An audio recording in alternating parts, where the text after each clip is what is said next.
Dr. Isaac Turgeman, neuropsychologist, and I want to talk to you about stress management during COVID-19. So stress is a normal, natural reaction. Basically, your body's sympathetic nervous system kicks into action anytime you face a stressor in your everyday life. And this system releases hormones, neurotransmitters to basically get your body ready to react. It's that fight or flight instinct that we all hear about in grade school. The problem is, even though this is natural and it's meant to keep us alive, when you have too much of it or it happens too frequently, then you have negative consequences. Now, in a world where there's COVID-19, stress is pretty common on a day-to-day basis, and the level of stress we're dealing with is pretty unprecedented. Imagine any stresses you had in your life before now being augmented by everything that's going on. In order to clarify this a little bit more, I'm going to be answering some questions from the local community submitted to us. Ryan from Tampa wants to know, how do you recognize stress in your life? Well, Ryan, like I said, stress is a natural reaction, and your sympathetic nervous system is what's leading this reaction. So your sympathetic nervous system basically releases these chemicals, these neurotransmitters and hormones that result in increased heart rates, blood flow into your muscles, and your respiration's increasing. So you may feel things like your muscles cramping up or contracting as they get ready for action. You may notice that your breathing speeds up and your heart rate also increases. So these are natural signs of stress. Also, you may notice that you may tremble a little bit as your muscles start contracting, so shakiness is another aspect to it. Something we call GI discomfort, basically discomfort in your stomach and gut. This is similar to what people describe as those butterflies when you get excited or you meet someone you love. So all these are reactions your body has to stress. Now your mind, what happens there is that thoughts begin to kind of repeat as your brain tries to come up to a solution for any situation. So you may notice yourself stuck on a specific thought or a specific scenario. And again, this is a natural reaction to trying to deal with problems in our everyday life in which our stress response is geared to act. Samantha from Miami asks, how can I cope with the uncertainty of COVID-19? Well, Samantha, 2020 has presented a lot of uncertainties in our everyday life. No longer can we just simply go outside and live our daily lives like we did before. Now when we go outside, we have to worry about contracting this disease called COVID-19, in which the coronavirus is the culprit. So as we've seen when this year started, there's been a lot of ambiguity.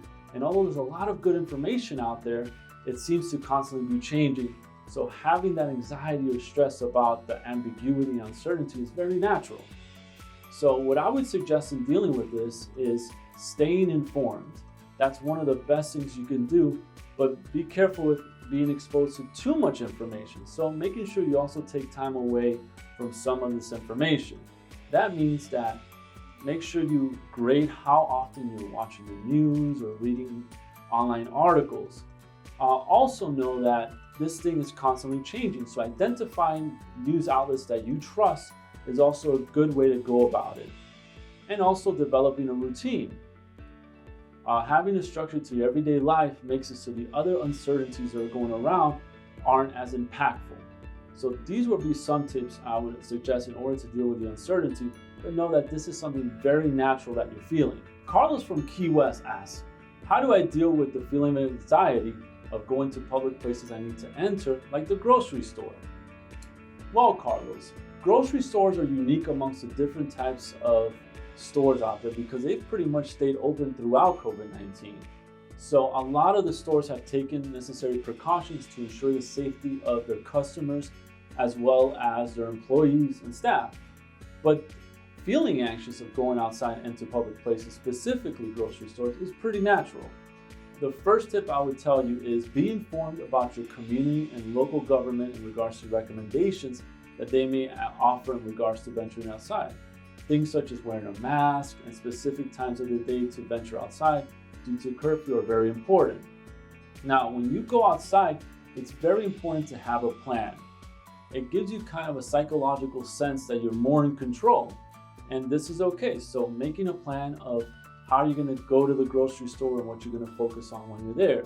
So things like having the list of the items you want to buy, No longer is it a good idea to simply just go to the store and see what things may pop into your mind that you need.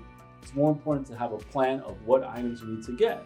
It's also good that you go by yourself or with minimal people with you. That also will reduce anxiety of what are they doing and what are they exposing themselves to when they're there. And also it's a way to keep the amount of people at these places down.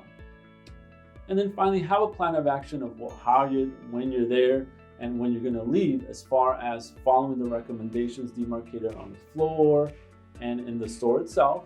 And then when you leave, making sure that you go directly to your vehicle and so forth. Now, when you get home, it's been recommended that you can sanitize the items you buy. Using wipes or alcohol to simply clean the objects should be sufficient, but make sure you wash your hands as soon as you get home. Shelly from Fort Lauderdale asks, what do you see the long-lasting psychological effects being across society once the pandemic ends? That's a very good question, Shelly. Very often, following a traumatic situation, and we can call COVID-19 in 2020 having that trauma component, individuals will experience a trauma response. And this can consist of increasing vigilance, basically being suspicious and watchful when you go outside or when you go into situations similar to the trauma you experience, or also replaying the situation. We talked about earlier how when you experience a stress response, your brain replays information in order to make sense of it, in order to come up with a solution. Well, when there's a situation that is overwhelming, your brain kind of gets stuck into that. So that may be something that continues even once this pandemic subsides.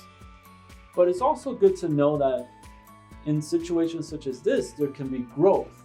There can be called, in what we say in psychology, positive growth. And that means that positive things can come from this, such as increased hygiene. Something as simple as washing our hands with soap and water has shown to be very, very effective in reducing contamination of COVID-19 and coronavirus, but this also applies to other things of everyday life. In many countries, it's been shown that the reduction in viruses and infection has been secondary to the implementation of something as simple as soap and water. So I think being more conscious of this is actually a good thing. During COVID-19, we've been quite limited in our normal lives in the sense of not going to work as we used to or interacting with loved ones and friends as we were accustomed to. But that's also led us to value what we have a bit more. And I think that's something that we can carry on after the pandemic ends. And maybe it'll allow us to value everyday life aspects such as family, friends, and also our hobbies that have been restricted.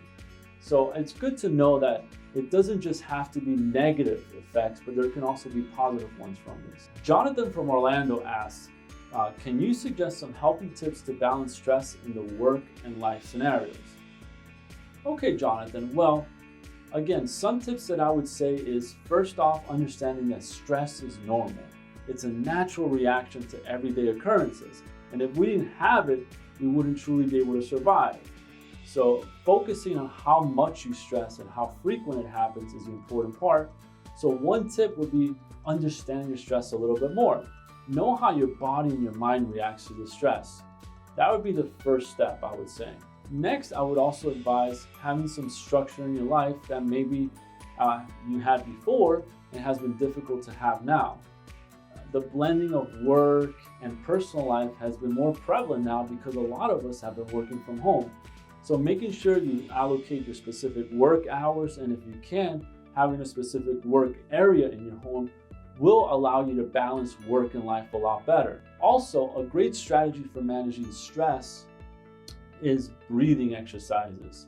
Now, there's a lot of tips online and some videos you can watch on different exercises that may work for you, but as long as you initiate some type of relaxation exercise, such as breathing exercises, that can definitely help you with balancing your work and life by helping you deal with the stress. Now, it's very important, like I said before, that stress is a normal response, and right now life seems to have more of it than we're used to, but still our body's reaction is what would be expected. Now, our mind is how we perceive the world around us. So having a perspective that's based on reality, but still gives you a sense of control is important. I think it's good to know that when we're in the moment, things seem like they'll last forever, but oftentimes when we look back, things are very fleeting. So this is where patience truly becomes a virtue. And knowing that can also give you a sense of control. I am Dr. Isaac Turgerman, aka Dr. T, and I am Alpiz University. Thank you for watching this video.